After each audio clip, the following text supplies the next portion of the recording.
लागल का श्याम मुरारी कुंज विहारी तो श्रीहारी भेटल का वाट मला त्या गाभाऱ्याची आज कुणी तरी दावल का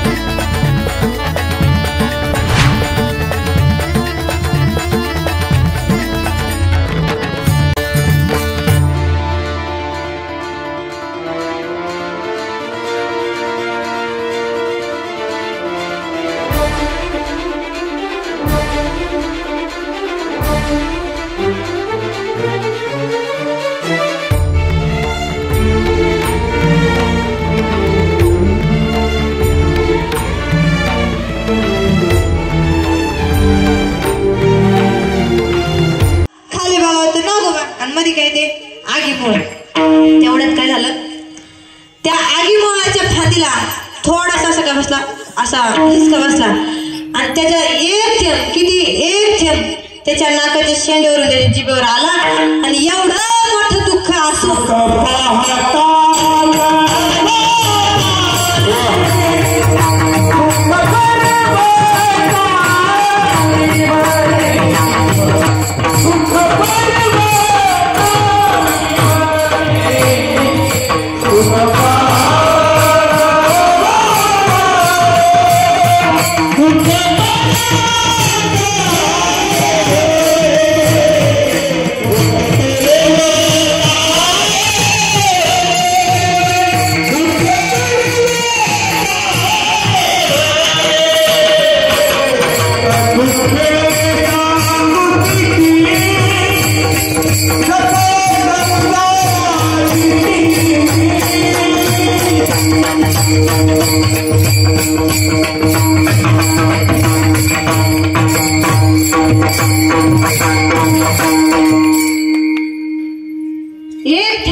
त्याच्या नाकाच्या शेंड्यावरून जिभेवर आला आणि ते खुशाल मिठू जिभेळ्या चाटायला लागले.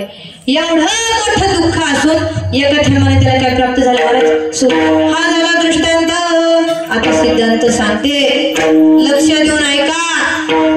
कोणता वाघोबान कोणता नागोबान कोणतं ते आगीमोळ. पुरुष मंडळी, आपण सकाळी लवकर उठतो की नाही? उठतो. उठल्यानंतर देवपूजा करतो. देवपूजा केल्यानंतर कुठे जातो? गावात सावकाराकडे जातो.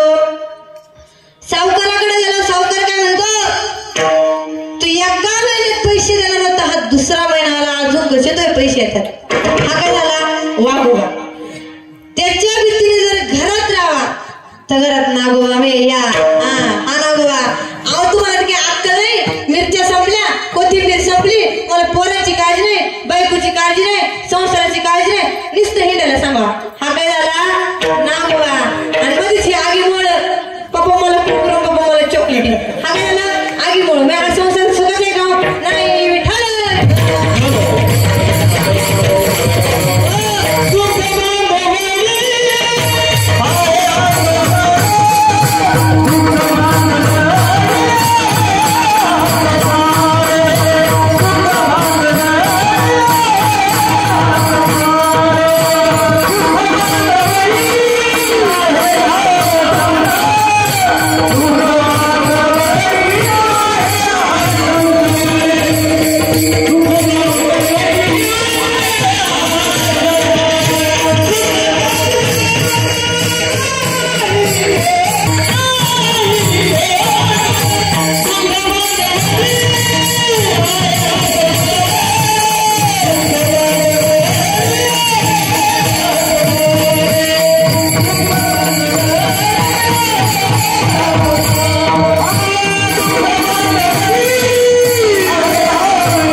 Sangat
संत संगतीचे काय सांगू सुख, संत संगतीचे काय सांगू सुख, आपणा पारिखे नाही जेथे. साधू थोर जाना, साधू थोर जाना, साधू थोर जाना कलियुगी. इहलोकी तोची सर्वभूती साम, इहलोकी तोची सर्वभूती साम. शरीराचा भ्रमणे कदा. साधू थोर जाना, साधू थोर जाना, साधू थोर जाना कलियुगी. नाम म्हणे गाय दूध एक सारे, नाम म्हणे गाय दूध एक सारे. तैसा साधू निरंतर वर्ततसे. साधू थोर जाना, साधू थोर जाना, साधू थोर जाना कलियुगी.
धन्य धन्य निवृत्ती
संत संगतीचे काय सांगू सुख आपणा पारिखे नाही जेथे साधू थोर जाना साधू थोर जाना साधू थोर जाना कलियुगे विठ्ठल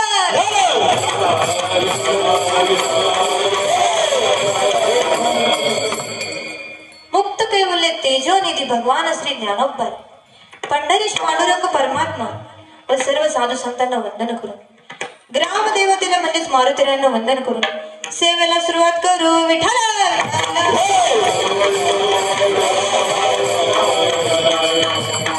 सेवेला सुरुवात करण्यापूर्वी थोडासा अल्पसा हा परिहार देणं हे वाक्याचं कर्तव्य असतं आणि तो म्हणजे असा ज्यांच्यामुळे मी हे जग पाहू शकले ते माझे आई वडील असतील ज्यांच्यामुळे मी आज कीर्तनासाठी या गादीवर उभे राहिले ते माझे गुरुवर्य हरिभक्त परायण शिवचरित्रकार निलेशजी महाराज बोडके असतील त्यांच्यासाठी जोरदार टाळो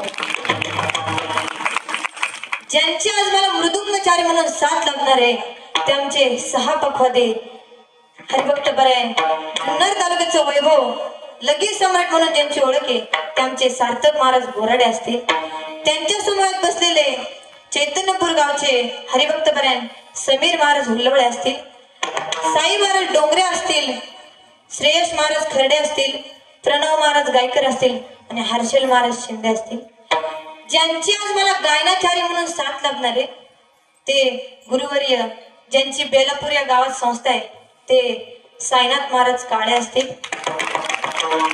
त्यांच्या सोबत असलेले माझे वडिलांची जागा चालवणारे माझे स्वतःचे चुलते म्हणण्यापेक्षा वडीलच हरिभक्त परायण बाबूराव महाराज हुल्लवळे असतील आणि माझे गुरुवर्य हरिभक्त परायण निलेशजी महाराज बोडके असतील त्यांच्या समोर आमच्या संस्थेचे आवाजाचे जादूगार कुणाल महाराज चव्हाण असतील सर्वांना वंदन करून ग्रामदेवतेला वंदन करून कानिपनाथाला वंदन करून श्री संत मुकाबाबाला वंदन करून छत्रपती शिवाजी महाराजांना वंदन करून एकदा आपण सगळे मिळून छत्रपती शिवाजी महाराजांचा जयघोष करू छत्रपती शिवाजी महाराज की छत्रपती शिवाजी महाराज की सर्वांना वंदन करून आलेल्या सर्व पाहुण्यांना वंदन करून आपण कीर्तन रूपी सेवेला सुरुवात करू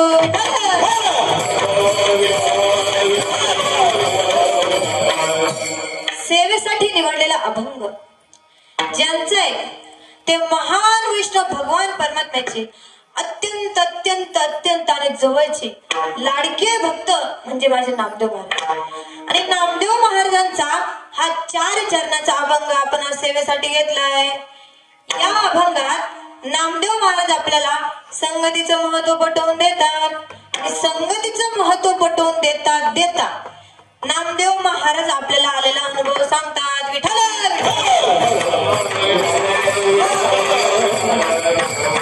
नामदेव महाराज सांगतात माणसाला पोपटपंची ज्ञान नको माणसाला काय पाहिजे स्वतःचा अनुभव पाहिजे अनुभव नसल्यावर कसं होतं ऐका बरं का जास्त इथं मुली असतील त्यांनी सांभाळून ऐका एका मुलीचं लग्न ठरलं आता त्या काळी लग्न जमायचे आता लग्न जमवायची गरज नाही तुम्हाला माहितीचे तुम्ही सगळ्यांच्या आयाची तुम्हाला माहिती आता लग्न जमायची गरज नाही पिंटी जाते पिंट्या संग पडून भुर्र पप्पी जातो पप्पीला घेऊन भुर्र त्यामुळे आता लग्न जमायची गरज काय नाही विठ्ठल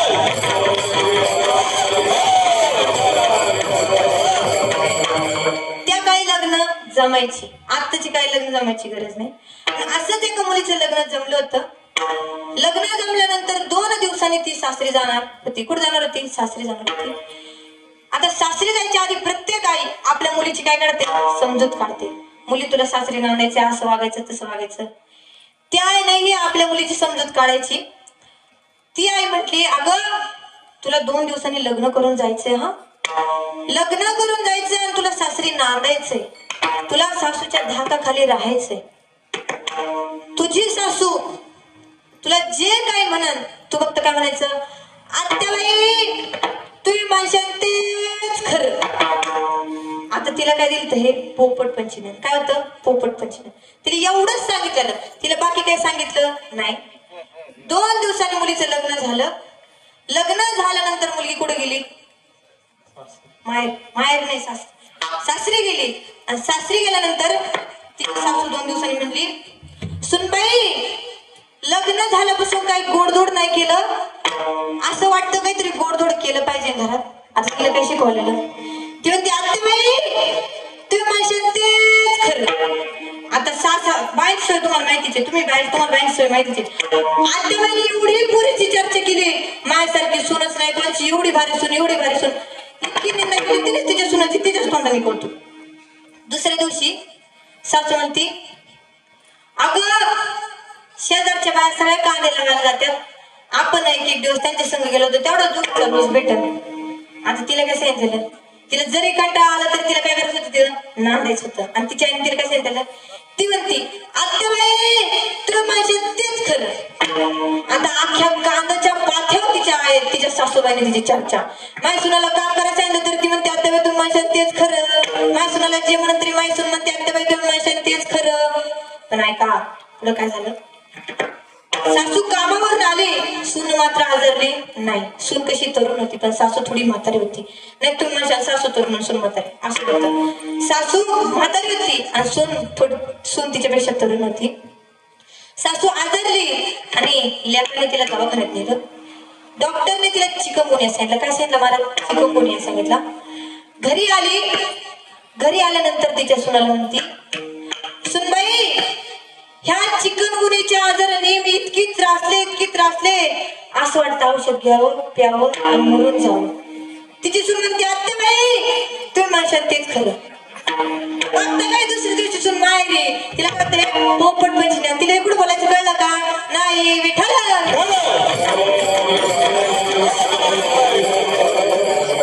नामदेव महाराज सांगतात माणसाला काय आलं पाहिजे? अनुभव पाहिजे. अनुभवाशिवाय काही नाही.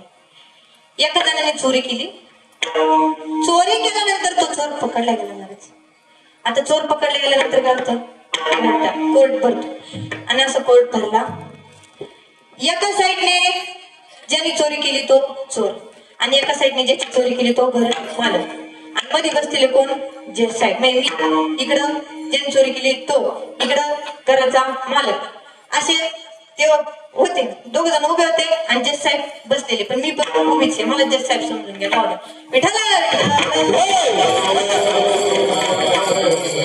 चोराच्या साईडचा जो वकील होता त्या वकिलाने सांगितलेलं, तुला जज साहेब जो पण प्रश्न विचारतील त्याचं उत्तर फक्त काय द्यायचं बाबा?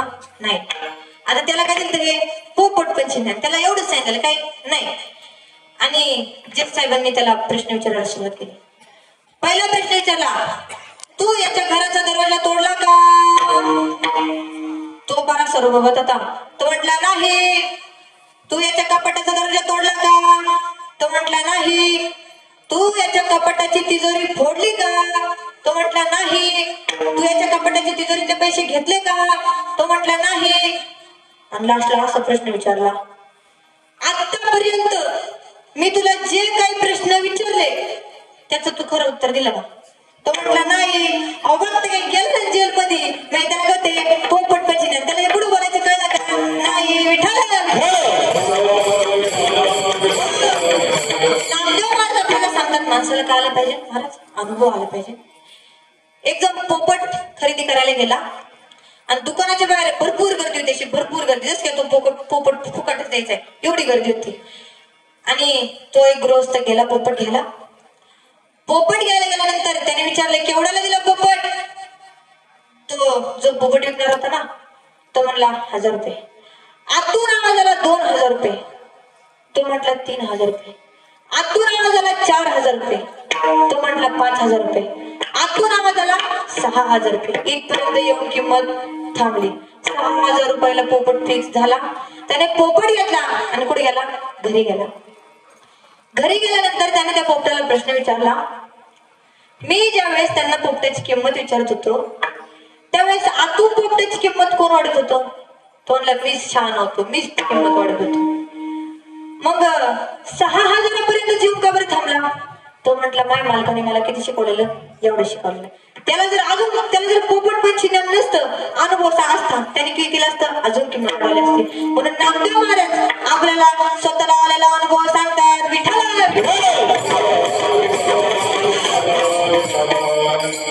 ज्यांचा आज आपण सेवेसाठी अभंग घेतलाय त्या नामदेव महाराजांचं जीवनचरित्र हे अतिशय अलौकिक आहे. एवढा मोठा माझ्या नामदेव महाराजांचा अधिकार होता. ज्या वेळेस ऐका, ज्या वेळेस नामदेव महाराज कीर्तन करायचे ना त्या वेळेस जनाबाई महाराज नामदेव महाराज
एवढा मोठा माझ्या नामदेव महाराजांचा अधिकार होता का ज्यावेळेस ते कीर्तन करायचे ना जनाबाई महाराज तुम्हाला म्हणून सांगते बरं का, जनाबाई महाराज नामदेव महाराजांपेक्षा कशा होत्या? मोठ्या होत्या.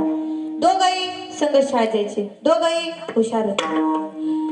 नामदेव महाराजांचा पहिला अवतार म्हणजे उद्धवजी आणि उद्धवानंतर एका शिंपल्यातून नामदेव महाराजांचा जन्म झाला.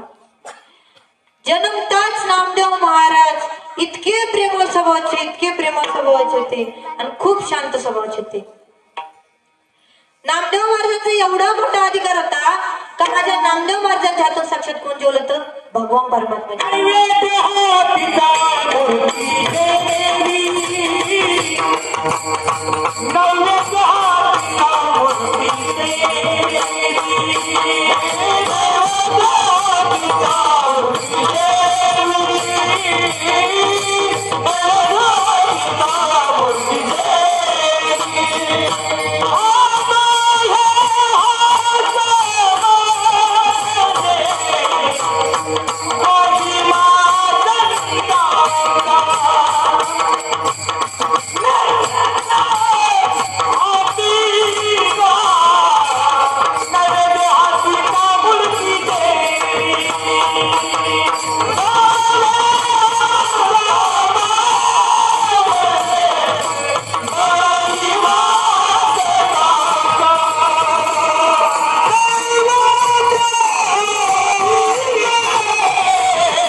अधिकार होता. त्यांच्या हातून साक्षात भगवान परमात्मा जेवले. ह्याच्यात काही विशेष नाही महाराज. त्यांचं ऋण, त्यांचं कर्ज फेडण्यासाठी सुद्धा साक्षात कोण आलता? माझा भगवान परमात्मा. आजकाल आपल्या बापाचं कर्ज फेडायला सुद्धा आपला मुलगा तयार होत नाही. होतो का कोणी? नाही होत. आपल्या बापाचं जाऊ द्या, भावाचं सुद्धा कर्ज आजकालची मुलं फेडते नाही. पण त्या काळी एवढा मोठा माझ्या नामदेव महाराजांचा अधिकार होता. त्यांचं कर्ज फेडण्यासाठी साक्षात कोण आलतं? भगवान परमात्मा आलता. ज्या वेळेस गोनाईने असा विचार केला आपल्या मुलाने काहीतरी व्यवसाय केला पाहिजे, त्या काळच्या आईने महाराज असा विचार केला. आताच्या काळच्या आई असा विचार करते नाही का? करतात? नाही करते. आजकालच्या आई असा विचार करते नाही. आपलं मुल जर डीजे समोर नाचलं ना, डीजे समोर महाराज आपल्याला कौतुक वाटतं. पण त्या काळच्या आईना आपल्या मुलांनी कीर्तन केलं, आपल्या मुलाला संस्कार लागले ना, त्या काळच्या आईला त्यावेळेस कौतुक वाटायचं. आताच्या काळच्या आईचं कसं नाही. आपलं मुल महिला मंडळ तुम्ही सांगा, रविवारची शाळा असते का? रविवारची शाळा असते का? बोलत चला. तुम्ही बोलले तर कीर्तन झालं, नाही बोललं तर कीर्तन. तुम्ही जर ज्यावेळेस विठ्ठल विठ्ठल भजन होईल त्यावेळेस तुम्ही जर टाळी वाजवली, सगळ्यांनी बरं का, यांनीच नाही फक्त यांनी पण, जर टाळी वाजवली मुखाने नामस्मरण केलं तर 7 ते 9 कीर्तन सुटलं, नाही तर तांबडं फुटलं. विठ्ठल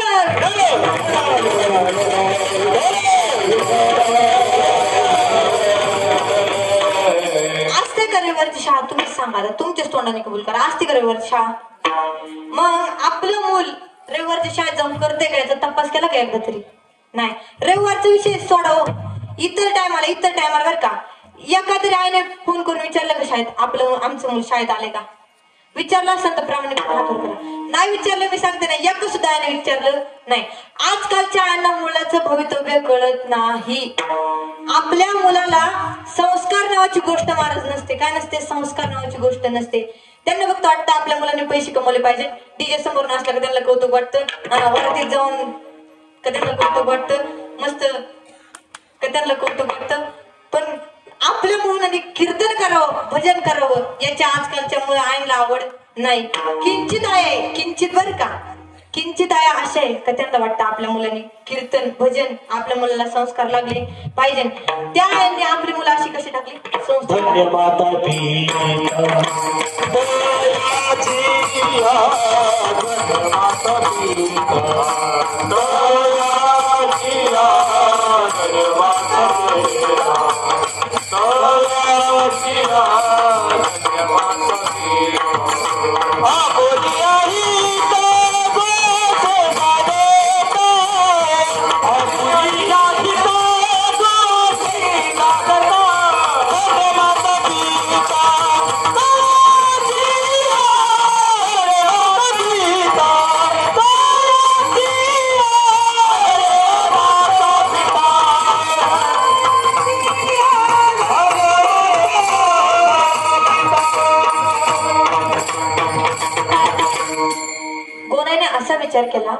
विचार केल्यानंतर ती नामाला घेऊन, आपल्या मुलाला घेऊन, नामदेव महाराजांनी घेऊन दादा महाराज सावकारांकडे गेली.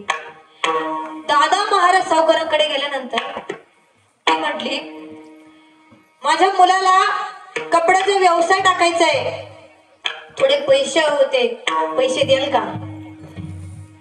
दादा महाराज सावकारांनी पैसे दिले आणि गोनाईने ते पैसे घेतले आणि पैसे घेऊन तिने नामदेव महाराजांच्या हातात दिले आणि म्हणाली, नामदेव महाराजांच्या हातात पैसे दिले आणि म्हणाली, नामा घे हे पैसे आणि व्यवसाय टाक कपड्याचा. असं सांगितल्याबरोबर नामदेव महाराजांनी ते पैसे घेतले आणि पैसे घेतल्यावर त्यांनी विचार केला. काय केला? विचार. आपली मुलं करतात का विचार? तुम्हाला अनुभव असणारे काय आणलं पण ते सांगणार नाही. तुम्ही उद्या काय करा, 100 रुपये द्या मुलाच्या हातात. किती? लय नाही, 100 रुपये. संध्याकाळी आल्यावर त्याच्यातले 1 रुपया तरी शिल्लक राहते का बघा. राहिला आता ते मायना राहिले तर तुमचे विठ्ठल. आजकालची मुलं महाराज पैसे खरचताना आपल्या आईने, आपल्या वडिलांनी किती कष्ट केलेत याचा विचार करते नाही. क्षणात महाराज 500 रुपये दिले ना सकाळी, संध्याकाळी ते पैसे ते पुढं घालून, याला घालून, कशाला घालून, पार्ट्याच करीन पोरांसंग, पण पैसे ठेवणार नाही, विचार करणार नाही. पण नामदेव महाराजांनी पैसे खर्चण्याच्या वेळेस विचार केला. नामदेव महाराज म्हणाले, हे जर पैसे आपण व्यवसायात गुंतवले, ह्याचा जर आपण व्यवसाय टाकला, आपला संसार चालला. काय झालं महाराज? संसार चालला. पण आपल्याला देवाची प्राप्ती मात्र होणार नाही. देवाची प्राप्ती होणार नाही. मग हा व्यवसाय टाकून आपला फायदा काय? मग नामदेव महाराजांनी काय केलं? पैसे घेतले. पैसे घेतल्यानंतर कुठे गेले? गोदावरीच्या तटावर राक्षस भवन म्हणून गाव आहे. त्या गावावर गेले आणि गावात त्यांनी अन्नछत्र उभारलं. काय उभारलं? अन्नछत्र उभारलं. वाटेल त्याने यायचं. मोठा मंडप टाकला. आपला कसं कीर्तनाचा मंडप असा मस्तपैकी मंडप टाकला. वाटेल त्याने यायचं, अन्नदान घ्यायचं, थोडेसे पैसे असतील ते घ्यायचे, वस्त्र घ्यायचं आणि निघून जायचं. ही बातमी महाराज पोहोचली सगळ्याकडच्या ब्राह्मणांना पोहोचली. आता कीर्तनाची कसं सप्ताह बसला, ही बातमी कशी तुम्हाला सगळ्यांना पोहोचली का नाही? बातमी आल्याशिवाय तुम्ही आले की नाही. तशी अन्नछत्र उभारल्याची बातमी सगळ्या ब्राह्मणांना पोहोचली आणि पंढरपूरच्या ब्राह्मणांना ही बातमी पोहोचली. पंढरपूरचे ब्राह्मण आले आणि येता येता त्यांना कोण भेटले? महाराज दादा महाराज सावकार भेटले. दादा महाराज सावकार भेटल्यानंतर ते म्हटले इकडे कुठं तुम्ही? ते म्हटले अहो तुला माहिती नाही का, नामदेव महाराजांनी गोदावरीच्या तटावर राक्षस बोन म्हणून गाव आहे ना, त्या गावात अन्नछत्र उभारले. वाटेल त्याने जायचं, अन्नदान घ्यायचं, वस्त्र घ्यायचे, थोडे पैसे असतील ते घ्यायचे आणि निघून यायचं. असं म्हटल्यावर दादा महाराज सावकर त्यांच्या बरोबर निघाले. ते तिथं गेले आणि नामदेव महाराज घाबरले. नामदेव महाराज घाबरल्यानंतर त्यांनी देवाची साधना केली. देवाची साधना केल्यानंतर पंढरपूरचा सिंहासन हल्ला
आणि आल्यानंतर नामदेव महाराजांना म्हणाले घाबरू नको नामा. ते आले ना, त्यांना म्हणायचं संकल्प सोडा आणि गोदावरी 3 वेळा डुबकी मारायला लावायची आणि 3ऱ्या डुबकीला असं खाली दाबायचं. असं सांगितल्यानंतर नामदेव महाराज म्हणाले, जे बसलेली मंडळी होती ना, दादा महाराज सावकार आल्याबरोबर नामदेव महाराज म्हणाले बघा मंडळी आजचे अन्नदाते आले. आणि त्यांना म्हणले संकल्प सोडून घ्या. त्यांनी संकल्प सोडला आणि नामदेव महाराज म्हणाले आता गोदावरी 3 वेळा डुबकी मारा. आता देवाने जसं सांगितलं तसं नामदेव महाराजांनी क्रिया केली. त्यांना 3 वेळा डुबकी मारायला लावली, 2दा डुबकी मारली आणि 3ऱ्या डुबकीला त्यांना खाली दाबलं. खाली दाबल्यानंतर दादा महाराज सावकारकडे पोहोचले. महाराज पाताळात पोहोचले आणि पाताळ गेल्यानंतर ते कुठे गेले? नागलोकात. आता तिथली लोक त्यांना विचित्र विचित्र दिसली. ते थोडे घाबरले आणि घाबरल्यानंतर तिथल्या लोकांनी त्यांना विचारलं तुम्हाला काय पाहिजे? ते म्हटले काही नाही, काही नाही, मला फक्त जेवायला द्या. असं सांगितलं बरोबर त्यांनी कोरडा शिदा सुक्का शिदा दिला. आता सुक्का शिदा म्हणजे काय? थोडक्यात आपलं गहू बाजरी असा सुक्का शिदा दिला. सुक्का शिदा दिल्याबरोबर दादा महाराज सावकार म्हणाले आणि हे शिजवायला मग त्यांनी 4-5 गवऱ्या दिल्या आणि त्यांनी त्या 2 गवऱ्या बगल्यात ठेवल्या आणि 2 गवऱ्या हातात धरल्या आणि डोळे उघडले तर ते कुठं पोहोचले? पंढरपुरात पोहोचले. पंढरपुरात पोहोचल्यानंतर त्यांनी त्या 3 गवऱ्या फेकून दिल्या. म्हटले घरी आधीच एवढे गवरे, आपली बायको चुलीवर स्वयंपाक करते, या गवऱ्यांची काय गरज. पण एक गौरी मात्र त्यांनी ठेवली. घरात पाऊल ठेवला, ती गौरी काढली. गौरी काढल्या बरोबर ती गौरी महाराज कसली झाली? सोन्याची गौरी झाली. एवढा मोठा माझ्या नामदेव महाराजांचा अधिकार आहे. त्यांचं कर्ज फेडण्यासाठी साक्षात कोण आलं? भगवान परमात्मा विठ्ठल.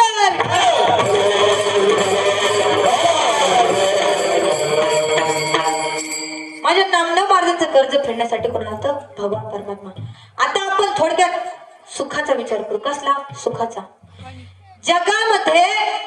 जगामध्ये म्हणत्या महाराज, ऐका नीट ऐका, जगामध्ये असा एकही मनुष्य नाही, अशी एकही स्त्री नाही, पुरुषही नाही, कोणीच नाही का त्याला वाटतं आपल्या जीवनात, आपल्या संसारात काय व्हावं? दुःख. का तुमच्यापैकी बसलेल्या कोणाला वाटतं का? नाही. मला वाटतं तुम्हाला वाटत असणार, कारण का तुम्ही इतके तोंड सोडून बसले. ते तुमचं सगळं टेन्शन ते मला ते विठ्ठला कीर्तनात बसल्यानंतर माणसाने असं फ्रेश राहिलं पाहिजे. कीर्तन ही आपल्या दुःखाची जागा नाही, सुखाची जागा आहे. कीर्तनात नामस्मरण केलं पाहिजे, भजन केलं पाहिजे, कीर्तनात नाचलं पाहिजे. कीर्तन काय? आनंदाची गोष्ट आहे. म्हणून प्रत्येक मनुष्याला वाटतं आपल्या जगात आपल्याला काय व्हावं? सुख प्राप्त व्हावं. कोणालाच दुःखाची अपेक्षा नसते. प्रत्येक मनुष्याला सुखाची अपेक्षा असते. सर्व सुखाची आशा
सुखाची अपेक्षा असते. विषयाचे सुख येथे वाटे गोड, विषयाचे सुख येथे वाटे गोड, पुढे यमदंड अवघड. आपल्याला आधी गोड वाटतं, पुढे गेल्यानंतर मग यमदंड असा अवघड बसतो. मग असं बोंबले. एकदा एक गृहस्थ तळगावरून येत होता. येत असताना साखर सगळ्यांना माहितीच ना, सगळ्यांच्या परिचयाचं गाव साखर. हा, त्या ठिकाणी वस्तूचं प्रदर्शन भरलं होतं आणि त्याला 2 गेट होते. महाराज किती गेट? बोलत चला तुम्ही, बोलत चला. बोललं तर कीर्तन झालं. मी तुम्हाला आधीच सांगितलं नाही तर तांबड विठ्ठल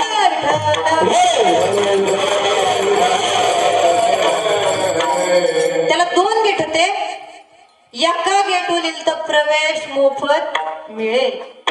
आता प्रवेश मोफत मिळेल म्हटल्यावर एवढी गर्दी आतमध्ये पाऊल ठेवायला सुद्धा जागा नाही. आणि पाऊल ठेवलं तर परत तो गेट पडायची बारी, एवढी गर्दी. तो गृहस्थाने ते वाचलं आणि तो गेला. तो गर्दीतच घुसला. आता प्रवेश मोफत म्हणल्यावर त्याला वाटलं फुकटचे, चला गेला. गेल्यानंतर महाराज कार्यकर्ते काय भारी होते तिथले. असलं भारी नियोजन केलं ना, विशेष नाही, लय भारी नियोजन केलं. तुम्ही माझ्या आमचं नियोजन काय फसलं का? तुमचं नियोजन फसलं नाही, पण त्यांचं थोडं वेगळं नियोजन होतं, पण एकच नंबर नियोजन होतं. काय केलं ऐका, निघायच्या टायमाला जो बाहेर निघायचा दरवाजा होता ना, 2 गेट होते ना, बाहेर निघायचा गेट होता का, त्या गेट पाशी मस्त 2-4 टेबल टाकले, खुर्च्या टाकल्या आणि कार्यकर्ते मस्त आरामशीर बसले. तो गृहस्थ तिथपर्यंत आला. ते म्हटले काढा 500 रुपये. हे म्हटले कसले 500 रुपये तिथं लिहिलं तर प्रवेश मोफत मिळत आणि तुम्ही म्हणता काढा 500 रुपये. ते म्हटले अहो तुम्ही नीट वाचलं का ते प्रवेश मोफत मिळेल बाहेर निघायचं काय लिहिलं होतं का तिथं नाही मग बाहेर निघायचे आहे ना 500 रुपये मग काढा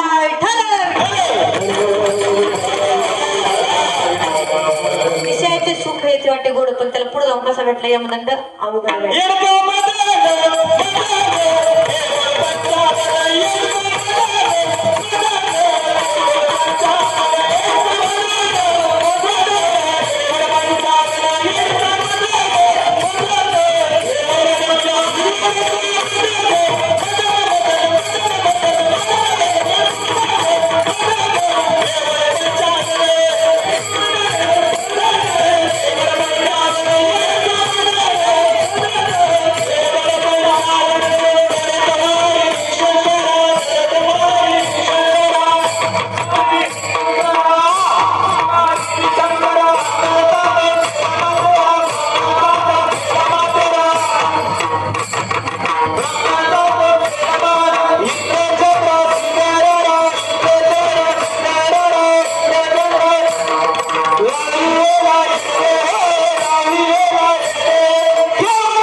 जोश मध्ये बसा अशी काय फार बसते जस काय खरं मला असं वाटतं अख्खं जगाचं दुःख तुमच्याच माथ्यावर ठेवलंय काय मी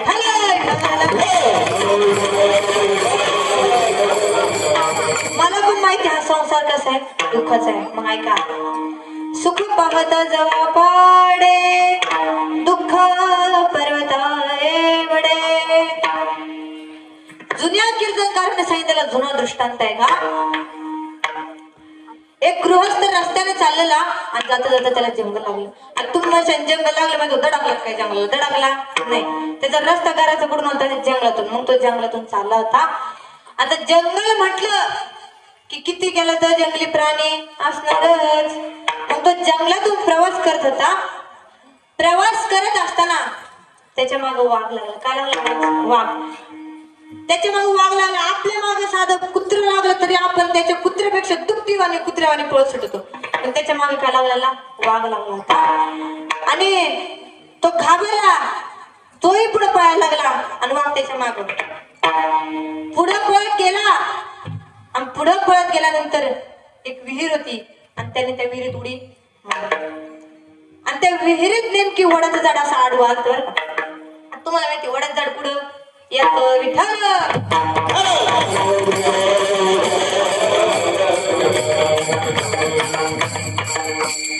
त्या विहिरीत वडाचं झाड आलं आणि त्याने जशी उडी मारली तसा तो विहिरीतल्या वडाच्या झाडाला जाऊन अडकला.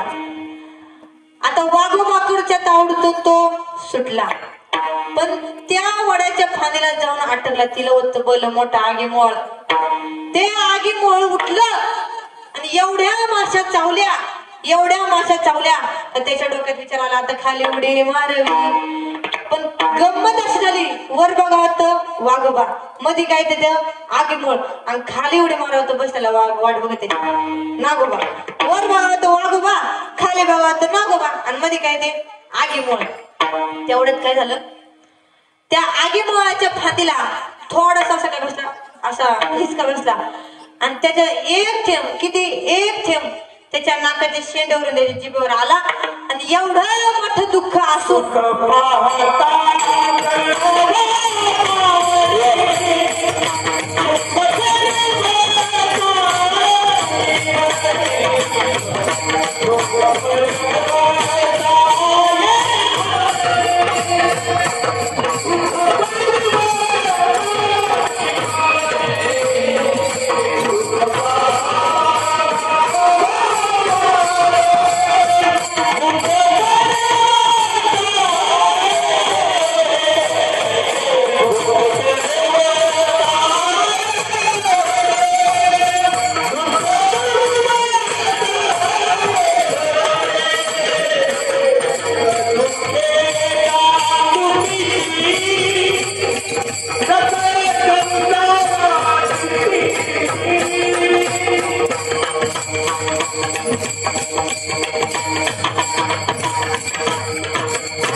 एक थेंब निसता नदीचा त्याच्या नाकाच्या शेंड्यावरून जिभेवर आला आणि ते खुशाल मिठू मिठू जिभळ्या चाटायला लागले.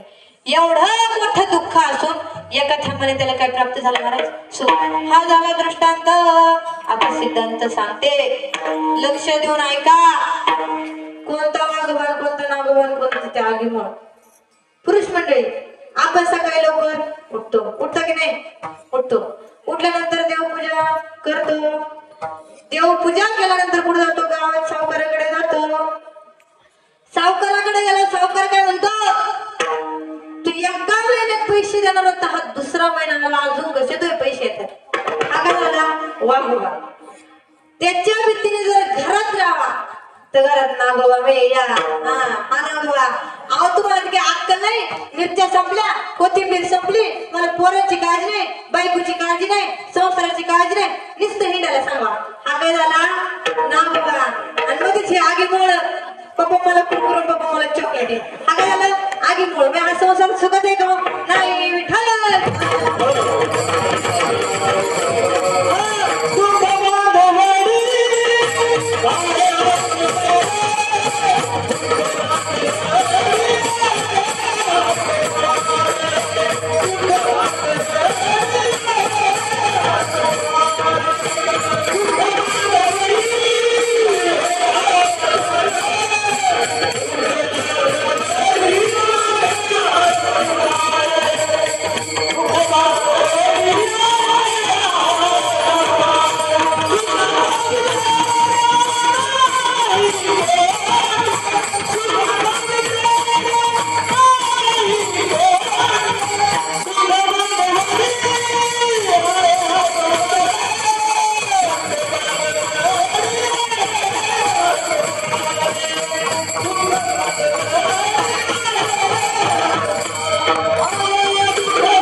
संसार आहे. संसार जर सुखाचा असता, पूर्वीच्या राजे लोकांनी सुद्धा संसाराचा त्याग केला नसता.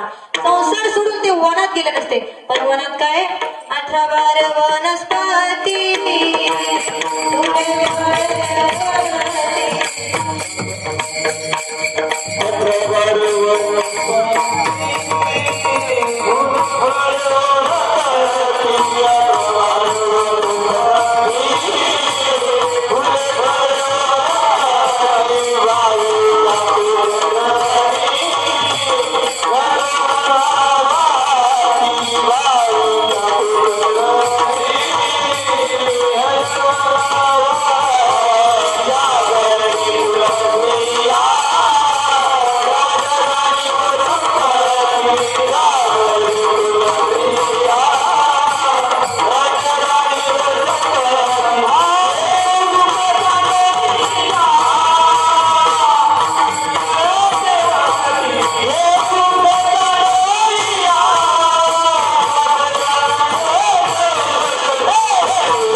मदालसा नावाची एक राणी होती.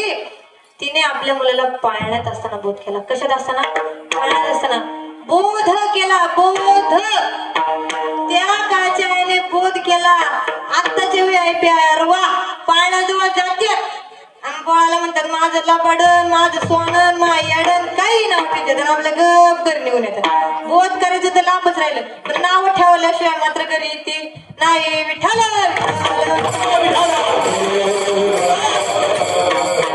त्या काळच्या आईने एका आईने आपल्या मुलाला पाळण्यात असताना बोध केला आणि एका आईने आपल्या मुलाला गर्वात असताना बोध केला. ती म्हणजे कोण? माझी कायलू माता. पूर्वीच्या काळी मला 18 भार वनस्पती असायच्या, 18 भार. आताच्या काळात आपण नदीच्या कडेला गेलो ना, येऊन जाऊन 3 वनस्पती भेटणार.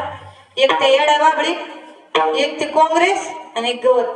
आणि 2 वनस्पती भार अशा ना, आपण त्यांना पुढे कापत गेलो म्हणतात मी पुन्हा एक म्हणजे काँग्रेस. आपण सगळे कसे शेतकरी, काँग्रेस आपण पुढे कापत जायचं. ते 2 दिवसांनी उभं राहतं, ते म्हणतं मी पुन्हा परत यातच का नाही वावरत. आपण त्याला परत कापतो, ते म्हणतं मी पुन्हा आणि परत येतो. आणि एक म्हणजे आपले पुरुष वर्ग. तुम्ही माझ्या माणसाला कापायचे नाही, त्याला कापायचं नाही. त्यांची दाढी, तुम्ही माझ्या मारा दाढी करता, मी दाढी करीत नाही. हा काय मला अनुभव आहे.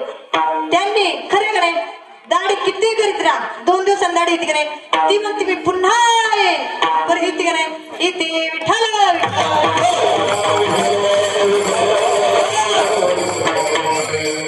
पूर्वी 12ही महिने नद्यांना पाणी असायचं आणि आपल्याला आता भर पावसाळ्यात टँकर आणावं लागतात. खरे खोटे, भर पावसाळ्यात आपल्याला टँकर आणावं लागतं. आपलं कसं झालं सांगू का आता?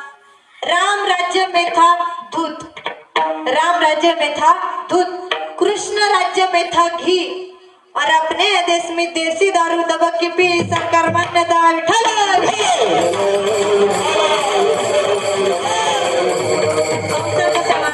दुःखाचा संसार आहे. एक जण आपल्या बायकोला म्हणाला, अगं जा जरा शेजारणीचा आदर्श घे, बघ कशी राहते तिच्या नवऱ्या संग, नाही तर तू आव दसा पडली माझ्या पदरात, तुला माझ्या संग भांडल्याशिवाय दिवस सुद्धा जात नाही, एक काय अर्ध सुद्धा जात नाही. यांची भांडणं यांनी इकडे हुडकवली आणि दुसऱ्याच्या घरात गेली. तो गेला, त्याला म्हणाला, अरे माझ्या बायकोला माझ्या संग भांडल्याशिवाय दिवस जात नाही आणि तुम्ही दोघं, मी जावा तू ऐका बघितलं का, कधी तू हसत असतो कधी ती हसत असते, तुमचं एवढं सुखाचा संसार कसं काय, आम्हाला सांगा काहीतरी. माझ्या बायकोला माझ्या संग भांडल्याशिवाय एक दिवस जात नाही. तो म्हटला, आमचं कौतुक करायचं भास्कर. काय म्हटला? आमचं कौतुक करायचं भास्कर. आणि तुला कोण म्हटलं रे आमचा संसार सुखाचा आहे? कोण म्हटलं? त्याचं नाव सांग तुम्हाला फक्त. अरे अड्या, तुला म्हणून सांगतो. आता ही स्टाईल कोणची? नाव गुरुवाची. हा, यांची स्टाईल वापरली कोणी? यांनी.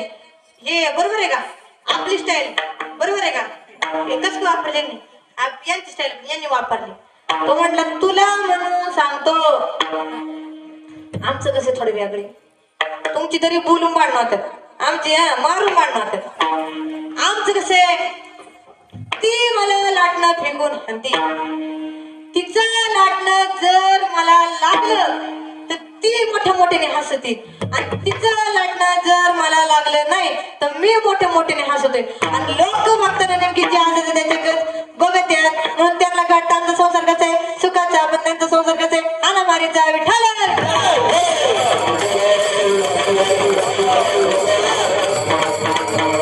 आपण किती म्हणलं शेजारच्या संसार सुखाचा आणि मास नवरा असा, हे किती म्हणले शेजारची बायको काय बाहेर राहते आणि माझी बायको अशी, पण संसार कसा आहे ज्याचं त्यालाच माहिती विठ्ठल. मी संसार करते का मला कसं काय माहिती? मला काय हा अनुभव म्हणजे बघितलेला बरं का, जाणवलेला नाही विठ्ठल.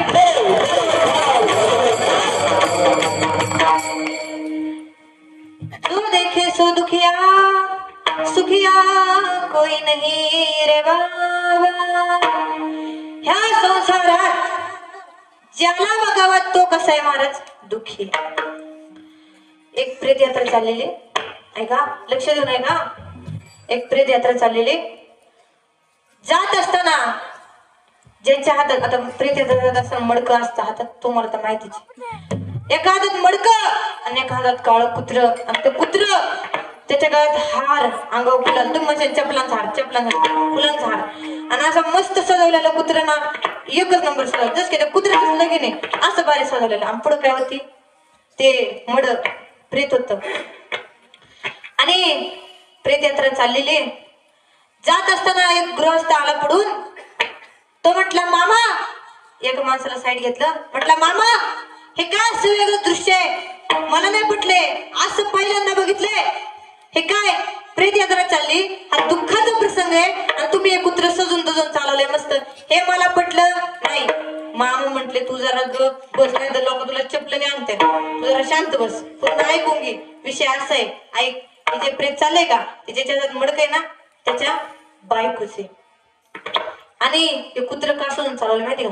मेन कारण तेच जाऊन ती मिली म्हणून ते सजून चालवलं. तोंडलं मामा थांबा, आतापर्यंत जे बोललं झालं ते गंगेला गेलं. ऐका मामा, लय नाही, किती लय नाही, फक्त एक दिवस एवढं कुत्र मला द्या, 500 काय 1000 रुपये देतो तुम्हाला, पण एक दिवस एक कुत्र मला द्या.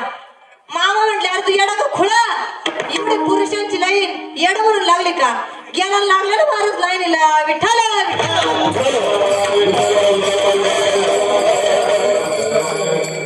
त्याला कोणचा ताण झाला असणार रे यांचा? हा लय त्रास देतात ना, लय देतात तुम्हाला, देतात ना. हा मी देते भांडण लावून घरी जाऊन बस भांडत सांगा मान विठ्ठल.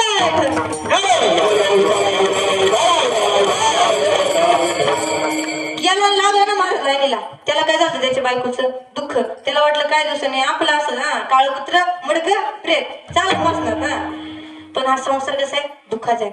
संसार सुखाचा असताना याने काळ कुत्र मागितलंच नसतं. पहिली गोष्ट माझ्या यांना वाटत यांनीच त्रास दिला, पण यांनी काहीतरी त्रास केल्याशिवाय या त्रास देणार नाही. या आमची पार्टी आणल्या साईड कोणती येणार, आमची विठ्ठल.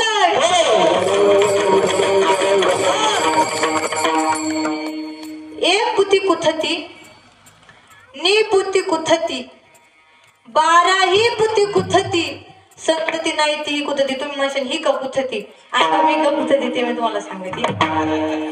एक पुती कुथती म्हणजे पुथी म्हणजे पुत्र. जिला एक पुत्र आहे तीही सुखी नाही, जिला एकही नाही तीही सुखी नाही, आणि जिला 12 आहे तीही सुखी नाही. जिला एक येते काय म्हणते ऐका, जिला एक येते म्हणती एका डोळ्याचं आणि एका पोराचं काही खरं नसतं, माहिती सुखी का? जिला एकही नाही ती म्हणती माझ्या नवऱ्याने मी एवढं कष्ट केलं, एवढी इस्टेट कमावली, त्या इस्टेटला एकही वारेसर असं आहे की कोणी कागदपत्र इकडे आणा असं तर लवकर विठ्ठल.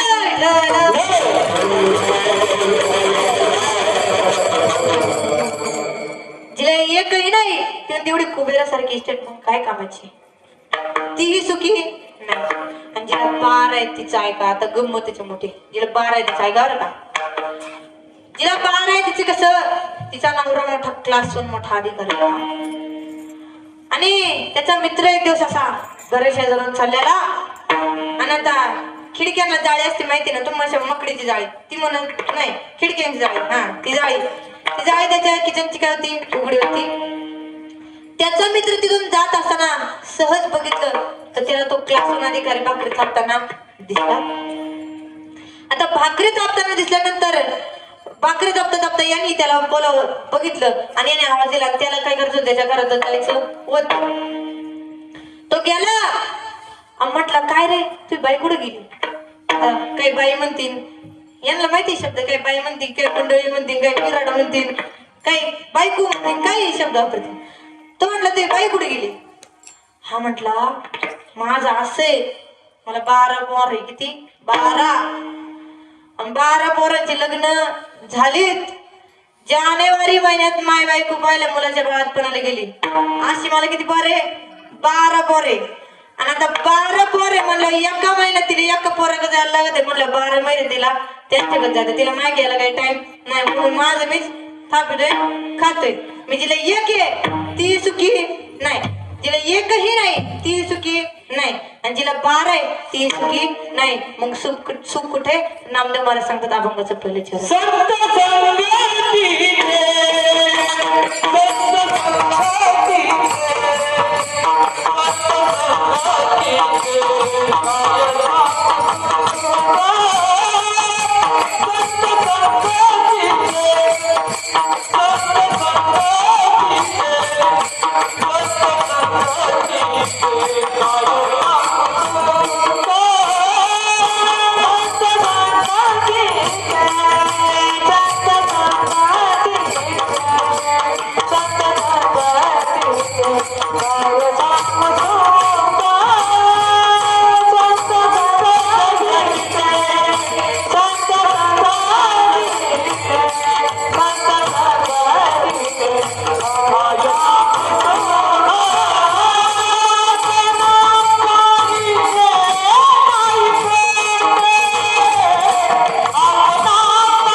टाळी जोरदार झाली पण हा आवाज वाजवा जेवायला भेटणार आहे टाळी वाजवा बस सुकोठे महाराज संतांच्या संगती संगत मोठाल्यांची करा संगत करना बडोंगी बढ़त बढ़त जाए संगत करना बडोंगी बढ़त बढ़त जाए गज के माथा जा बैठे तो मन माने सो फल खाए एका शेळीने काय केलं हत्तीनेची संगत केली महाराज कोणाची हत्तीनेची आता शेळी कशी असते पहिली बारीक असते आणि हत्ती कशी मोठी शेळीने हत्तीनेची संगत केली शेळी पहिली काय करायची खालचा चारा खायची खालचा पाय पार जमिनीवरचा नाही तिची उंची जिथपर्यंत पोहोचायची तिथपर्यंत ती चारा खायची ज्या वेळेस तिने हत्तीनेची संगत केली कोणाची महाराज हत्तीनेची संगत केली त्यावेळेस त्या हत्तीने तिला आपल्याकडे घातलं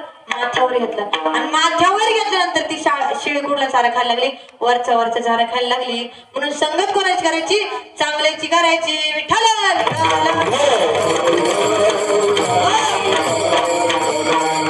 संगतीचे 3 प्रकार पडतात महाराज किती 3 प्रकार पडतात पहिला पडतो कुसंगती दुसरा विसंगती आणि तिसरा सत्संगती क्रमांक 1 कुसंगती कुसंगती म्हणजे कुणाची वाईटाची संगती हे का एक चित्रकार होता आणि त्या चित्रकाराने असं भारी चित्र काढायचं ना तो चित्रकार टिकट हुबेहूब चित्र काढायचं मला बघितलं असं ना असं कीर्तन करताना तर हुबेहूब काढलं असतं यांच्यापैकी अक्कल बघितलं असतं ना हुबेहूब चित्र काढलं असतं यांच्यापैकी अक्कल बघितलं असतं ना हुबेहूब चित्र काढलं असतं एवढा भारी चित्रकार होता त्या चित्रकाराच्या डोक्यात विचार आला आपण काय केलं पण आता जगात सगळ्यात आनंद व्यक्तीचं चित्र काढायचं त्याने ठरवलं आनंद व्यक्तीचं चित्र काढायचं त्याने ठरवलं तो त्या आनंद व्यक्तीच्या शोधात पडला आनंद व्यक्तीच्या शोधात पडला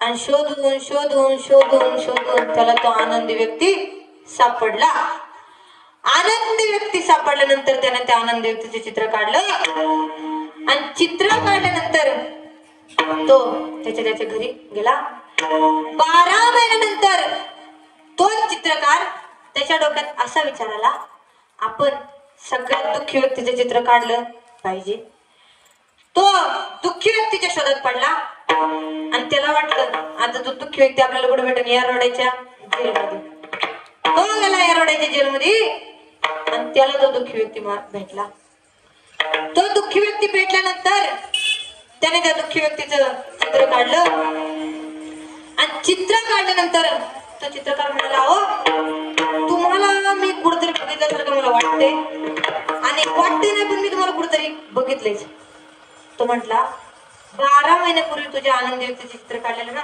तो दुःखी व्यक्ती मीच आहे चित्रकार म्हटलं कसं काय 12 महिन्यापूर्वी मी ज्या आनंदी व्यक्तीच्या शोधात होतो तेव्हा तो आनंदी व्यक्ती मला तू भेटला आणि आता दुःखी व्यक्तीच्या शोधात पडलो तरी तो दुःखी व्यक्ती तूच कस काय बरं आणि हे यारवाड्याच्या जेलमध्ये तू कस काय आला तो म्हटला मी वाईटांच्या संगतीत पडलो मी चोरांच्या संगतीत गेलो आणि चोरांची संगत केली आणि एका घरात आम्ही चोरी करायला गेलो त्यांनी चोरी केली आणि त्यांना काय होती चोरी करायची सवय होती चोरी केली मापात सटकून गेले आणि मी तिथं गुंतलो म्हणून आज मी इथं बसलो मी कुसंगती चांगली गाव नाही विठ्ठल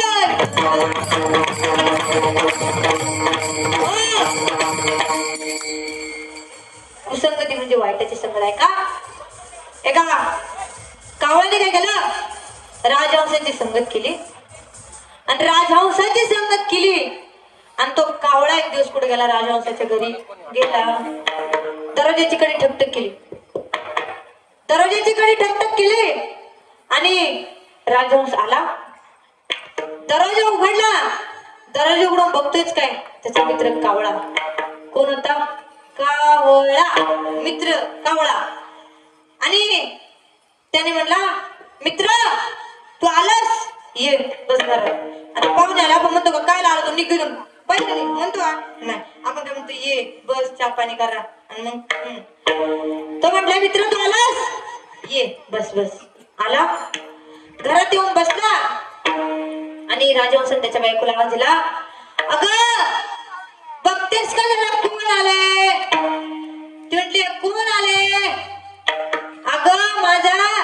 जीवाचं जीवलग असा जवळचा लहानपणीचा पर यार असा माझा कावळा काळा मित्र आलाय. आता प्रत्येक बाई काय करते मग चहा पाणी घेऊन येतेच. थांबा थांबा आले 2 मिनिटं आणि चहा पाणी घेऊन आले. तर कोण म्हणतात त्याचा मित्र? कावळा. लक्ष नाही का? कावळा बरं का? हा लक्ष आहे ना? लक्ष इकडं. हा त्याचा मित्र कोण होता? कावळा. ती त्याची बायको जशी चहा पाणी घेऊन आली, जसा ट्रे त्याच्या समोर केला कोणच्या? कावळ्याच्या. त्याने हळूच कंडोळा मारला. आपडत नाही कोणी असं. हा त्याने हळूच कंडोळा मारला. काय केलं? डोळा मारला. आता बायकांची बुद्धी यांच्यापेक्षा यांची बुद्धी शार्प असते. हा तिने ओळखला हा कसा आहे? काळा कावळा काळ्या नजरेचा. आणि आत गेली आणि तिने आवाज ऐकला का तिचा नवरा त्याला काय म्हणलेला, मित्राला दिवसातून आला रे तू. आता आपली परत कधी भेट होती का नाही? तू आहे का मी आहे? कोण जातो कोणचा भरोसा नाही. आज मी येतो उद्या तू ये. मी आज आहे उद्या गेलो मग काय भरोसा? आता परत भेटला तर ठीक नाही तर मग आजच्या दिवस तू काय कर, माय घरी राह. त्याच्या बायकोने शब्द ऐकला. बायकांची सोय बरं का? हा लगेच किचन मध्ये आणि ती मारती काय करते मग पहिले किचन मध्ये. तिने आवाज दिला, अहो ऐकतं का जरा? इकडे आण जरा, एक गॅसची टाकी बसून दे मला. असं म्हणलं तो पटकन आला. त्याला वाटलं आता आपल्या मित्राला काय स्वयंपाक वगैरे करेन. पटकन आला. काय म्हणून आला? गॅसची टाकी बसवायची म्हणून तो आला. आणि केली ना पाहिजे माठी आपल्या सुरुवात. तुम्हाला काय अक्कल आहे? तो दृष्ट काळ्या नजरचा काळा कावळा तुमचा असा मित्र आणि खुशा त्याला बघता जरा. तुम्हाला माहिती आमच्या बाळांच्या नजर बुद्धी शार्प यांनी मापत ओळखला. कसा आहे तो? दृष्ट पापी काळा कावळा काळ्या नजरचा. ही म्हटली त्याला इथं ठेवायचं नाही. तोंडला गप. माझा मित्र आहे तो मित्र. काही काय म्हणते त्याला? पटलं काय तुला थोडं तरी? किती दिवसातून आले? त्याला काय मी महिनाभर थांब म्हणतोय का? मला हाऊस नाही महिनाभर ठेवाय. एकच दिवस ठेवणार आहे मी त्याला. ती म्हणते त्याला इथं ठेवायचं नाही. तो म्हणतो तुला काय कळतं का नाही ग? आधी ती देव भाऊ आणि तू कुशाल म्हणते त्याला दे काढून. मित्र आहे तो मा. तू एखादी मैत्रीण आली, तू हे लग्न झालं तू कलवर आली. मी म्हणलं कधी तिला हाकलून म्हणलो तू काय माझ्या मित्राला हाकलून द्यायला लागते. ती आपली गप बसली आणि गप बसली. तो गेला. कावळा दुसऱ्या दिवशी सगळ्यांच्या आधी उठला. डोक्यात त्याच्या वेगळाच विचार चाललेला. त्याने कोणाला कळून दिला नाही. आणि असं चाललं असताना तो सकाळी 2 वाजता उठला. किती वाजता उठला? 2 वाजता उठला. आणि 2 वाजता उठल्यानंतर राजहंसीच्या रूम मध्ये गेला. धरला ना मारतीचा हात. कुशाल म्हणतो राजहंसाला माय बायको. आता तो कावळा ही पांढरी सफेद आणि कुशाल म्हणतो माय बायको. पटलं बायला. तिने आरडाओरडा सुरुवात केला. अहो म्हटलेलं ना तुम्हाला याला ठेवू नका. लय हाऊस मा मित्र घ्या तुमचा मित्र. धरला मा हात. मी काय याची बायको का? याने कुशाल मा हात धरला. तो म्हणतो अरे कावळ्या मित्र असं काय करतोस तू? अरे ती माय बायको आहे. तो म्हणतो कशावर म्हणतोय बायको? माय बायको मी तिचा हात धरला माय बायको. आणि यांची भांडणं झाली. गेली कोर्टात. कुठं? कोर्टात. नवरा बायकोची भांडणं झाली. पहिला कोय गाठवतात कोर्ट. ते जज फॅमिली का मागतोच उचलला यांचा विठ्ठल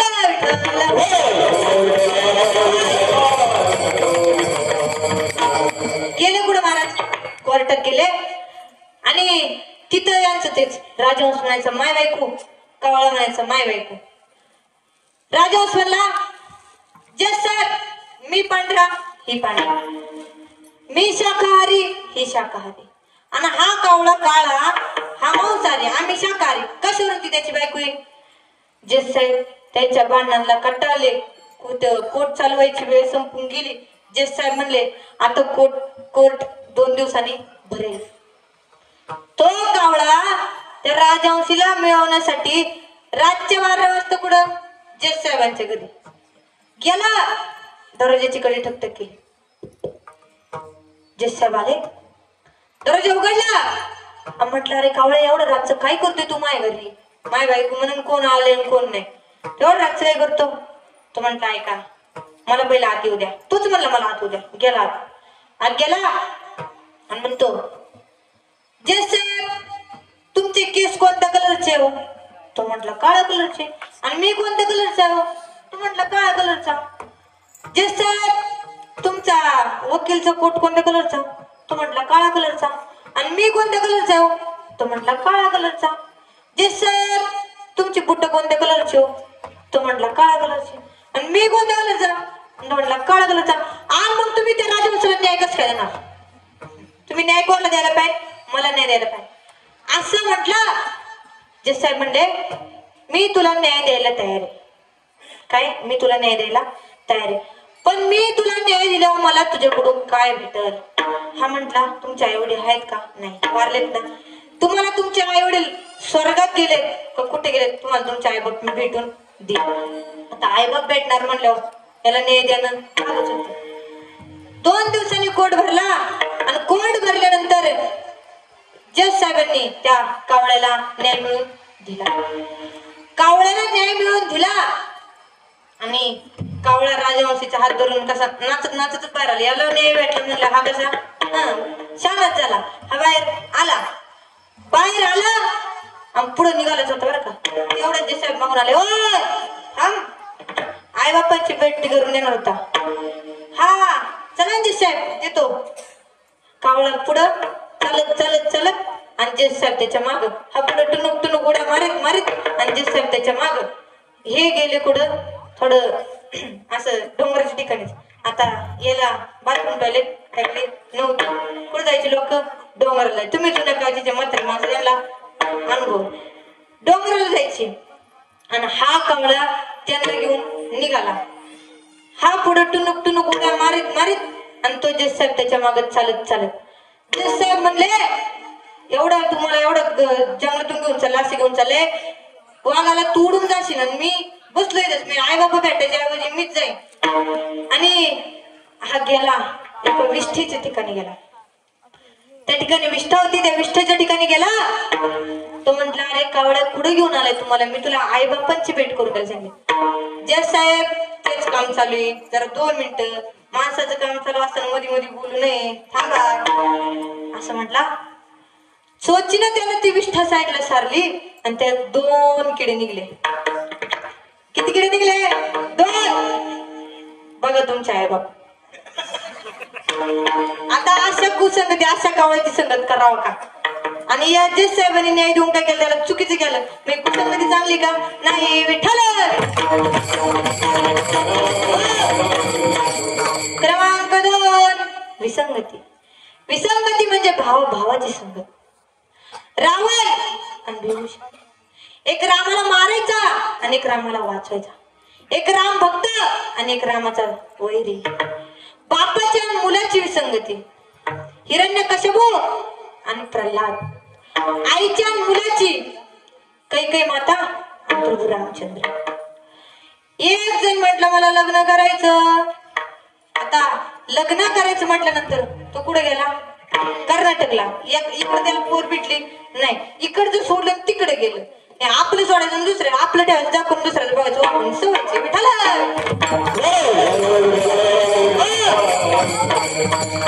याला कुठं महाराज? कर्नाटकला. आणि कर्नाटकला गेला. त्याला वाटलं आता मला असे सुंदर अप्सरा भेटल. माझ्या मित्रांना दाखवून माझी बायको तुमच्यापेक्षा गेला बरं का. ऐका विसंगती बरं का. गेला कर्नाटकची बायको गेली. कर्नाटकची बायको गेली आणि ट्रेन मध्ये बसला. पुढे निघाला आपल्या इकडे निघाला. ती बायको कर्नाटकची आणि हा इकडचा. त्याने तिला विचारलं हे गाव कोणतं? ती म्हणली येनंद्री. आता याला म्हटलं हे आद्रुक बुद्रुक गाव असत ना. हा याला वाटलं तेच आहे. पुढे आला. तिने परत विचारलं त्याने परत विचारलं हे कोणतं गाव? ती परत म्हणते येनंद्री. त्याला वाटलं आता मग अशी आद्रुक गेलं आता हे बुद्रुक जाईल. पुढे गेलं परत त्याने विचारलं हे कोणतं गाव? ती म्हणते येनंद्री. याचं कोणतं गाव हे तिला समजत होतं, त्याची येनंद्री हिला समजत होती. मग ही काय झाली यांची विसंगती. विसंगती चांगली.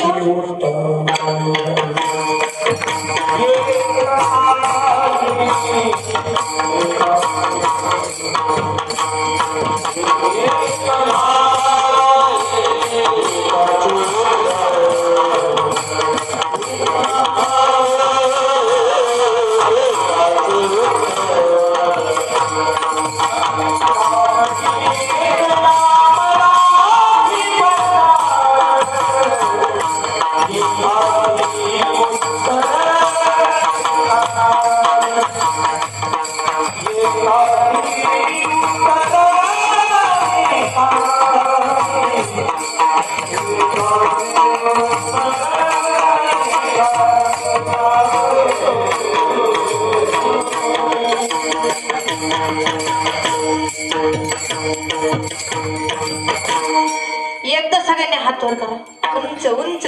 ज्याला हात येते वर करे, ज्याला नाही ते खाली ठेवे. उंच प्रेमाने भजन करा.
यांच्यासाठी मी यांच्यासाठी टाळा झाला जोरदार तिकडे जास्त आवाज होतो की जास्त आवाज होतो जेवायला भेटणार आहे काळजी करू नका टाळी वाजवा जोरात जोरात जोरात क्रमांक 3 सत्संगती. सत्संगती म्हणजे कोणाची संगत? सत्संगती म्हणजे संतांची संगत. संतांची संगत, जो संतांच्या संगतीत गेला त्याचं कल्याण झालं महाराज. संतन के संग लागे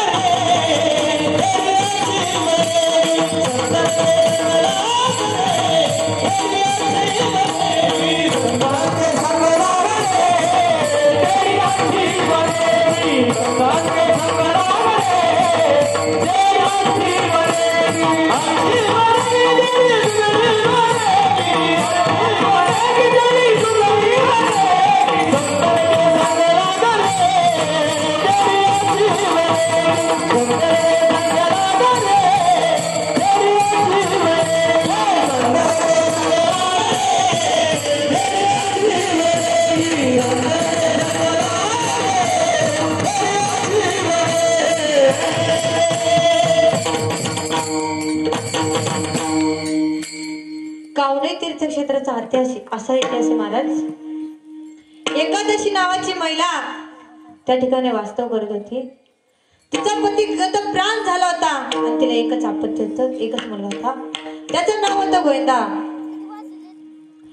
एक दिवस ती ओढ्याच्या कडेला कपडे धुवत असताना ज्ञानोबा सर्व संत मांदेळी भजन करत करत आले आणि भजन करत करत आले. हे बघितलं ते एकादशी नावाच्या महिलेने आणि तो दिवस होता महाराज एकादशी. कसला? एकादशीचा दिवस होता. त्या महिलेने ते दृश्य बघितलं आणि कपडे धुवून झाल्यावर ती घरी गेली. घरी गेल्यावर तिने आपल्या मुलाला सांगितलं, गोविंदा जा आणि ज्ञानोबा सर्व संत मांदेळी कावणे तीर्थक्षेत्राच्या मंदिरात भजन करत करत आले, त्यांना सांगून ये उद्या बारस सोडायला आपल्या घरी यायचं. हा पुरणपोळ्यांचा बेट ठरवलाय. आता मला पुरणपोळ्या पूर्वीच्या काळी फक्त कधी व्हायच्या? सणावाराला व्हायच्या. आणि कधी उठसूट होत नव्हत्या. पुरणपोळ्यांचा बेट ठरवलाय. आता पुरणपोळ्यांचा बेट म्हणलं गोविंदाला वाटलं जे त्यांना तेच आपल्याला. गोविंदही खुश झाला आणि संत घरी येणार म्हणलं अजूनच खुश झाला. गोविंदा बारीक लेकरू होतं, पळत गेला आणि पळत गेल्यानंतर त्या ठिकाणी त्यांनी त्या संतांना सांगितलं का उद्या बारस सोडायला आपल्या घरी यायचंय, आईने पुरणपोळ्यांचा बेट ठरवलाय. असं सांगितलं तो घरी आला. दुसऱ्या दिवशी ती एकादशी नावाची महिला 2 वाजता उठली महाराज. संत घरी येणार. सकाळी सकाळी उठल्या उठल्या सडा रांगोळी केली, स्वयंपाकाला लागली आणि स्वयंपाक करत होती. गोविंदाई महाराज त्या दिवशी लवकर उठला. गोविंदाई 4 वाजता उठला आणि उठल्यानंतर तिने गोविंदाला मस्त असा खमंग असा पोळ्यांचा वास सुटला होता. तुमच्या तोंडाला पाणी सुटलं असं होऊन नका देऊ. खमंग असा मस्त पोळ्यांचा वास सुटला होता आणि गोविंदा चूल घरात गेला. आता चूलघर म्हणलं तर जुन्या काळच्या लोकांना कळण, पण इकडे VIP लोकांना कळणार नाही. त्यांना म्हणायला किचन रूम. किचन रूम मध्ये गोविंदा गेला आणि गोविंदा गेल्यानंतर आईने त्याला सांगितलं, गोविंदा घराच्या मागे जा, थोडं सरपण घेऊन या. आता तेव्हा काय बॅटऱ्या वगैरे काही जास्त नव्हत्या. बत्ती असायची, बत्ती माहिती ना? ती बत्ती असायची. ती बत्ती तिने त्या ठिकाणी स्वयंपाक करायला वापरली म्हणून त्याला न्यायला काय उजेड नव्हता, टॉर्च वगैरे काही नव्हतं. काळोख होता बाहेर आणि अंधारातच उड्या मारीत मारीत सरपण आणायला गेला. सरपणापाशी गेला आणि त्याच्यावर काळा कुट्टा असा चुकचुकीत सर्प पसरला होता. त्याने सरपणाचं लाकूड हातात धरायच्या ऐवजी सर्प हातात धरला. मला सरपणे त्याला आई म्हणून जोराने किंकाळला आणि त्या ठिकाणी गतप्राण झाला. गतप्राण झाला. तोंडातून महाराज फेस बाहेर येऊ लागला. आईने त्याची किंकाळी ऐकताच आई धावत घराबाहेर आली आणि काय झाले म्हणून बघते तर गोविंदाला सरपणे दंश केलाय आणि गोविंदाच्या तोंडातून फेस येतोय महाराज आणि आपला मुलगा गतप्राण झालाय. सकाळी संत येणार होते घरी. आई ढसा ढसा रडू लागली महाराज आणि घरातून सफेद कापड आणलं. त्या कापडात तिने आपल्या मुलाला गुंडाळलं आणि कापडात गुंडाळल्यानंतर पूर्वी डाले असायचे कोंबड्या डालण्यासाठी, डाले माहिती ना? त्या डाल्याखाली तिने त्या गोविंदाला झाकून ठेवलं. डाल्याखाली तिने त्या गोविंदाला झाकून ठेवलं आणि सकाळ झाली. तिचा सगळा स्वयंपाक उरकला. स्वयंपाक झाला आणि सर्व संत मंडळी भजन करत करत करत करत करत करत तिच्या घरी आले. घरी आल्यानंतर तिने सर्वांना ताटे केली, सगळ्यांना जेवायला बसवलं. सर्व संत महाराज जेवायला बसले. जेवायला बसल्यानंतर तेवढ्यात त्याला गुरुदेवांना गोविंदाची आठवण झाली. गुरुदेव म्हणाले, आई काल गोविंदा मला बोलवायला आलता, उद्या 12 सोडायला आपल्या घरी यायचं, पुरणपोळ्यांचं बेट ठरवलं आईने, आणि गोविंदा कुठं दिसत नाही ग. आई म्हणाली, अहो काय घेऊन बसता त्या पोराचं, लई येडं पोरगे, त्याला लई खेळायला लागतं. आता गेला असं गावात कुठं पोरांना खेळायला, जाऊ द्या, त्याचा त्या विषय सोडून तुम्ही आपल्याकडे जीव करा असं सांगितलं. ते म्हटले, आई नाही ग, असं कसं जमन ग, जो मुलगा काल आम्हाला जेवायला बोलायला आलता त्याला सोडून आम्ही जेवायचं, असं कसं गाई. आईने आवरलं आणि आई डसा डसा रडू लागली. महाराज किती केलं तर आईचं काळीज आहे. आई रडायला लागली आणि जे झालं ते सगळं आईने त्यांना सांगितलं. ते म्हटले, अगं आई, आम्ही जर कोणाच्या घरी जात असत आणि त्या घरी जर एखाद्याचा मृत्यू होत असत तर आमचं त्याच्या घरी जाऊन फायदा काय. ते कावळे तीर्थक्षेत्राच्या मंदिरात गेले. त्या ठिकाणी पवित्र जल त्याचा कमंडलू घेऊन आले. त्याच्यातलं थोडस पाणी गोविंदाच्या अंगावर शिंपडलं आणि फक्त काही क्षणात गोविंद उठून बसला. सगळ्यात थोर आणि सगळ्यात श्रेष्ठ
ज्यांची आज मला मृदुंगचार्य म्हणून साथ लाभली ते असणारे आमचे सगळे 6च्या 6 पखवाजे, त्यांचेही आभार मानते.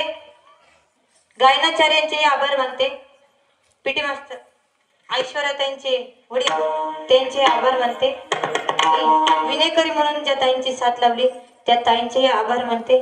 आमच्या आई स्वप्नालीताई बोडके यांचेही आभार मानते. आलेल्या माझ्या तुमच्या सगळ्या पाहुण्यांचे आभार मानते. परत कुणी म्हणू नका नाव घेतलं नाही, प्रत्येकाची नाव घेतलं आपल्याला तांबडं फुटल्याशिवाय राहणार नाही. त्यामुळं सगळ्यांचे आलेल्या पाहुण्यांचे सगळ्यांचे आभार मानते. सगळ्यांच्या चरणी नतमस्तक होते. छत्रपती शिवाजी महाराजांच्या चरणी नतमस्तक होते.